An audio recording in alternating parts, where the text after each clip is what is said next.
So hello and welcome back everyone to this another beautiful सब video. इतने रात को ऑनलाइन आने का सिर्फ यही मकसद है कि सारा दिन आपको पढ़ाई करना होता है एंड एग्जामिनेशन देने के बाद थोड़ा रेस्ट करना होता है एंड उसके बाद शाम को पढ़ाई करना होता है, राइट। इसलिए मैं आज थोड़े रात को आकर वीडियो बना रहा हूँ एंड एक इम्पॉर्टेंट चीज़ आपको बताना है। कल आपका है कंपनी लॉ का एग्जामिनेशन।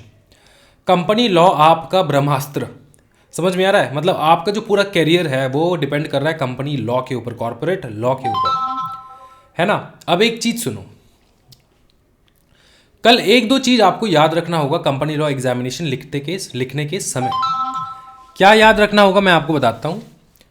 पहला चीज ये कि कंपनी लॉ का पार्ट सी जो है उससे अगर आप चाहो तो आप शुरू कर सकते हो।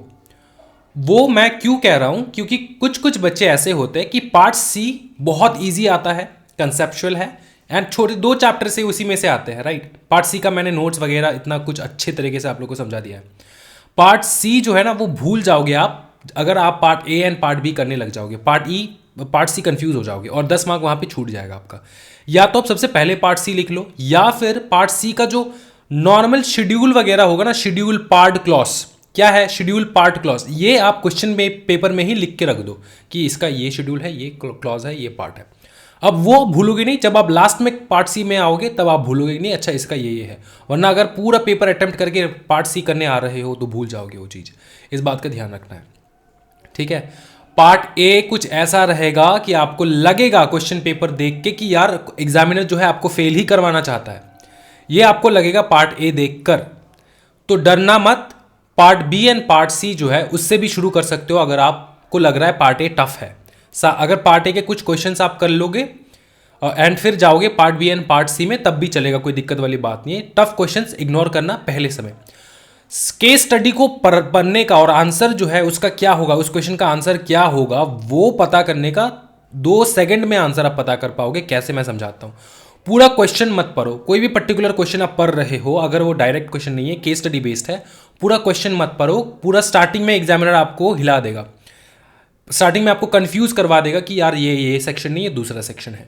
याद रखना हमेशा, कोई भी केस स्टडी पढ़ रहे हो, केस लॉ उन्होंने पूछ लिया, फिर केस स्टडी बना के पूछ लिया, तो एकदम लास्ट का जो 2 लाइन है उसी को पढ़ना है सबसे पहले। एक पर्टिकुलर क्वेश्चन का लास्ट 2 लाइन, तब आपको पता लग जाएगा कि ये क्वेश्चन पूछ क्या रहा है। उसके बाद आप ऊपर से स्टार्ट करो क्वेश्चन पढ़ना। ये बहुत इंपॉर्टेंट चीज़ है, अगर आप ध्यान में नहीं रख रहे हो अभी तो मैं बता रहा हूँ एग्जामिनेशन में दिक्कत हो जाएगा। इस छोटी छोटी चीज़ों का ध्यान रखना है, बहुत बहुत इंपॉर्टेंट है ये, ठीक है। सेक्शन नंबर जितना हो सके कोट करो, गलत सेक्शन नंबर मत लिख के आ जाना, पूरा आंसर कट जाएगा, पूरा आंसर कट जाएगा। मैं फिर से बोल रहा हूँ, पूरा आंसर कट जाएगा। गलत सेक्शन मत लिखना। अगर सेक्शन नंबर नहीं आ रहा है तो लिख देना as per the related provision of the companies act 2013। इस बात का ध्यान रखना है आपको, ठीक है। और कुछ है नहीं, बाकी जो है आप आराम से कर पाओगे। और याद रखना एक चीज, ये जो आपका आंसर है ना उसको आप डिवाइड करोगे। ये जो मैसेजेस आ रहे हैं ये स्टूडेंट्स का मैसेजेस है, एग्जामिनेशन उनका क्या गया है। एनीवेज नोटिफिकेशन आ रहा है, इग्नोर दैट। मैं इग्नोर नहीं करूंगा, मैं डेफिनेटली देखूंगा, रिप्लाई करूंगा ऑब्वियसली। अच्छा, एक चीज़ याद रखना, आंसर को जो है 3 पार्ट में डिवाइड कर देना है आपका केस स्टडीज़ के आंसर्स को, ठीक है। 3 पार्ट में डिवाइड कर देना है। सबसे पहले लिखोगे सेक्शन प्रोविजन, उसके बाद लिखोगे फैक्ट एनालिसिस एंड लास्ट में लिखोगे कंक्लूजन। इस बात को ध्यान रखना है। 3 लाइन जो है वो डिवाइड कर देना उस प्रकार के केस स्टडीज़ को।